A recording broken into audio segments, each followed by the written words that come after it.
What's up everybody? I am back off the moderate success of the review of this camera that I did last time. And yes, I still don't have a studio, so I did the similar setup.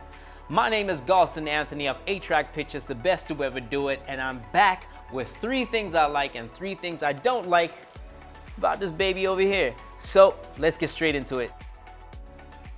My favorite thing about this camera is the image quality. Now we know this camera has superb quality. But just a little recap, it is a Super 35 CMOS 4K RAW 12-bit 422 at 25 frames per second. 2 + 2 is 4, -1, that's 3, quick maths. Although this is not a conventional RAW, this is Canon RAW Lite, which is a 5:1 ratio of the normal RAW that everybody else knows. This camera can still push colors at 12-bit and it will give you satisfying results. That's what she said. The following footage that you're going to see on screen is actually footage that I shot with this camera with a Tamron lens, the 24 to 70mm 2.8 aperture at ISO 800, and tell me what you think. Look at that quality. You know, just from the raw footage, ungraded, to the graded image, this is beautiful. Look, I chose a LUT that worked for me, and I did some touch-ups here and there, you know, just some contrasting, desaturation. This is what I got. And I also asked this beautiful young lady to be a model for this, and this is what I got. Now, the second thing I love about this camera is the fact that it's a dedicated video camera. You have all the bells and whistles you need in a dedicated video camera. I mean, you've got the ND filters that are built in, you've got superb battery, you've got the EVF with the eyepiece, you have the 2 inputs of the microphones, and a whole lot of other things that you would enjoy out of this camera. Nice. Nice. Nice. Nice. Nice. This camera is definitely not for any Tom, Tinas, and Teppo. I tell you, have you ever been to an event where you actually clearly shooting video and people just walk around and suddenly ask for you to stop what you're doing and take a picture of them? Well, No! No! with Canon C200, you don't have to take pictures no more, because clearly it is a video camera. Do me a favor, please. Get out of here. Number 3 that I like about this camera is the shock value, or let me just say the confidence it gives your client when you rock up with one of these. So I generally shoot with the 1DX Mark II, which I'm shooting with right now. You can see the quality is pretty decent.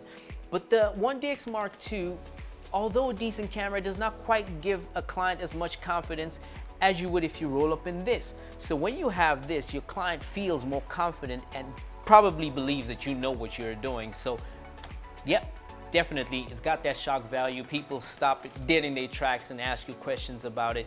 And the kind of money you'll be making out of this will be a whole lot more you'll be charging. Shut up and take my money. Simply because of what it looks like. Now going to the good, the bad, the ugly, or just the ugly side of this camera, the C200. 3 things I don't like about this camera. It makes me so mad. Now, the first thing I don't like about this camera, and Lord knows I do not like this about this camera, is the screen. I hate the screen so much that I didn't even take the fingerprints off it while doing this video. As a matter of fact, let me tell you 3 things in life I don't like: slow cars and traffic jam in this lockdown, mashed potatoes with mayonnaise, and Canon C200 screen. I don't get it. Could you tell me why? Why are you gay? Canon, why do you build such a beautiful camera, great image quality, and decide to put a little twist and we cannot see what happens on the screen in broad daylight? It just does not make any sense. If Canon could fix this on a C200 Mark II, if it does come out, or in the C300 Mark III, which is apparently just launched, we would be really, really happy. Stop it. Get some help. Thank you, Mike. Number 2 of what I don't like is the size and how cumbersome the C200 is. Yes, you would have a lot of reviews saying that it is a lot smaller than a lot of cinema cameras. I think it's only the C100 that is smaller than this camera, and every other cinema camera is a lot bigger. You could get the Reds, you can get the Ursa Mini, you can get whatever kind of camera. They're definitely bigger, but we live in 2020 now. I think we could actually do a smaller build of a camera. Is somebody trying to show me a cinema camera? Bring that camera here. Bring that link. I got it. He wants to bring this. I'm gonna do a review of this. I get this is smaller, all right? All right, so early on I was telling you about what I like about this camera. Does it have input XLR? No, it doesn't have that mini one. Does it have two? Of course not. What else does it not have? ND filter? No. So no, this is a cinema camera, but only technically. More like belongs in the trash. Back to regular programming, when I was speaking about why I don't like the size of this thing is I'm pretty sure we can find a way to make this unit a lot smaller so we can have still the same things, but a lot smaller and a lot lighter. But I'm sure Canon will figure it out as time goes.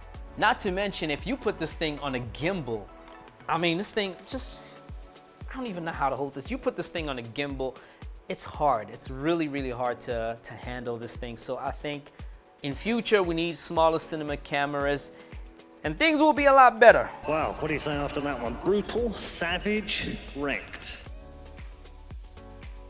And finally, what I don't like about this camera is the pricing. Now, if you take the Canon C100 Mark II, and I believe it's around about 50, 60,000, this one, even though the price has dramatically dropped, it is still 110, and that's a little expensive. It's quite a big gap from the C100, and that bothers me a little bit. And considering this little thing, hopefully, oh, took it out. Got it. This thing over here. This is the SanDisk 64. This costs about 4,000 bucks, 128 at 8,000 bucks. It is pretty expensive. Now, considering that these things actually run through this like about 5 minutes, I could have the time wrong, but 5-7 minutes is a lot, and you gotta pay 4,000 bucks for one of these. Not gonna fly. Now that I've told you 3 things that I like and 3 things that I do not like about this camera, you can now decide if this camera is for you or is it not for you. But I base these on what I like about the camera. And that's why I have to put this disclaimer that I don't want y'all roasting me and eating me up based on my opinions on the camera, because I know how I shoot it. You might feel very, very different about the camera. So be sure to be following me on Instagram, Twitter, and all the other forums that I'm at that I keep forgetting to put up. And please put some of your comments on the comment section telling me how I could improve the video, how could this look better or a little bit different. If you like my lighting, if you dislike my lighting, there's a few changes today, but hey, you the guys that do the support. Make sure you put the notification button, and until then,